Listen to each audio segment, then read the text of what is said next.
بسم الله الرحمن الرحيم. السلام عليكم ورحمة الله تعالى وبركاته. Azulf Lawan. Bonsoir tout le monde.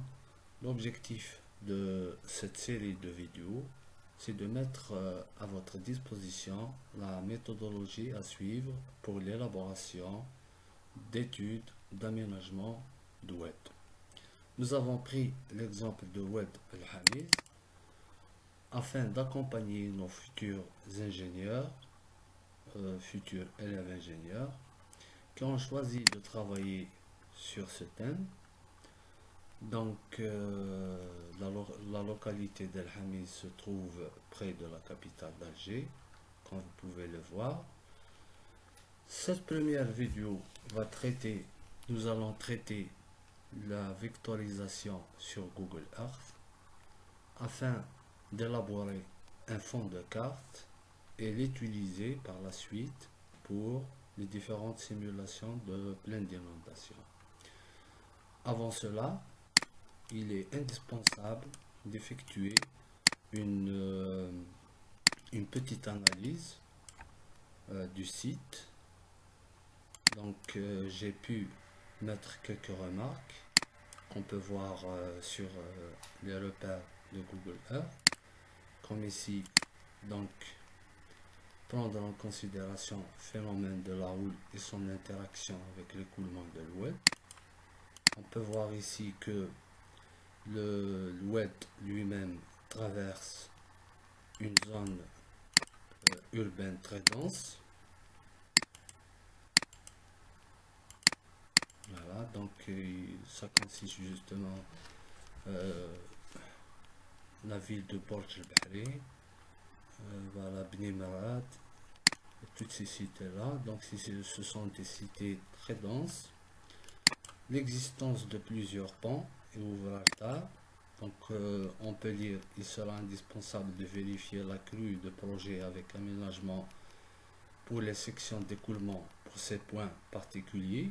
Donc ce sont des points très particuliers, donc il faudra par la suite vérifier la section si justement après aménagement la section du pont pourra véhiculer ou bien pourra faire passer la crue.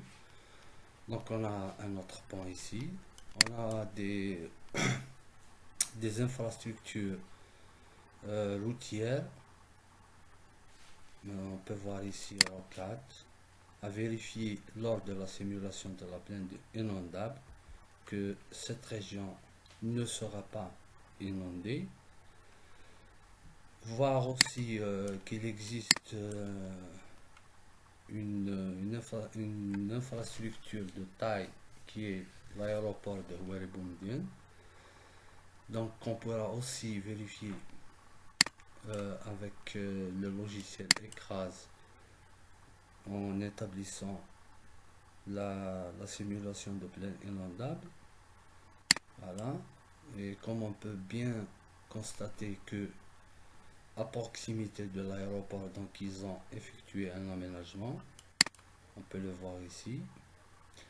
Donc c'est l'aménagement lui-même, prendre en considération cet aménagement lors des calculs de section de simulation par rapport aux sections de l'oued. On peut voir aussi que l'oued traverse l'autoroute est-ouest. Voilà. On peut constater que l'oued, on peut constater l'existence d'un barrage.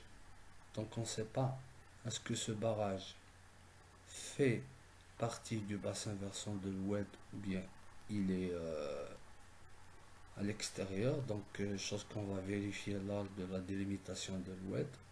Si ce barrage donc déverse se trouve dans le bassin versant de Wed El-Hamiz, donc il sera indispensable de prendre le débit qui sera en cas de lâcher de barrage, qui sera introduit dans le Wed. Donc on peut le voir. Voilà, donc vous pouvez éventuellement consulter mes anciennes vidéos et vous allez comprendre qu'il faudrait bien organiser votre travail sous forme de dossier. Ces formes de dossier, donc il faut créer des, euh, des vectorisations pour les bâtis, des vectorisations pour les routes, des vectorisations pour le web lui-même. Il faut se mettre bien sûr sur les coordonnées UTM WGS 84 31A. Vous pouvez changer aussi, c'est-à-dire si vous voulez travailler en hors connexion, vous pouvez changer la taille du cache mémoire de Google Earth. Ici, on peut changer le système de projection. Donc, on se met sur projection transverse Mercator. Voilà. Et je vous remercie pour cette première vidéo. Voilà.